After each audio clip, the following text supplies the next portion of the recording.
ৰমেন, তই কালি দিয়া হোমৱৰ্ক কেইটা কৰিলি নে? হয় ছাৰ, কৰিলোঁ। কৰিলি যদি দেচোন, মই চাই দিওঁ। ছাৰ, মই হোমৱৰ্কৰ বহীখন লৈ আহিছিলোঁ, কিন্তু জোৰেৰে বতাহ বলি আছিল আৰু সেই বতাহতে মোৰ হোমৱৰ্কৰ বহীখন উৰি গুচি গ'ল। হে, কি কলি? বতাহতো হোমৱৰ্কৰ বহীখন উৰি গুচি গ'ল? কিন্তু তোৰ আজি ক্লাছত দেৰি কিয় হ'ল তেতিয়াহ'লে? ছাৰ, মই ক্লাছলৈ সোনকালে আহিম বুলি ভাবিছিলোঁৱে, কিন্তু মোৰ হোমৱৰ্কৰ বহীখন বতাহে উৰাই লৈ গুচি গ'ল আৰু মই তাতে ৰৈ থাকিলোঁ। কিজানি বতাহজাক আকৌ ঘূৰি আহেই। হে, কি কলি?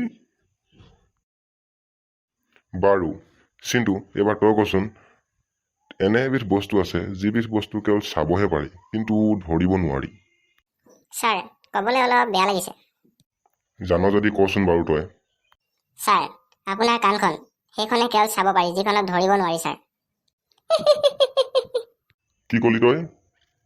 ছাৰ, মইতো কৈছিলোঁৱে ক'বলৈ বেয়া লাগে বুলি। মোৰ গাত কি দোষ? হা, ৰহ তহঁতক মই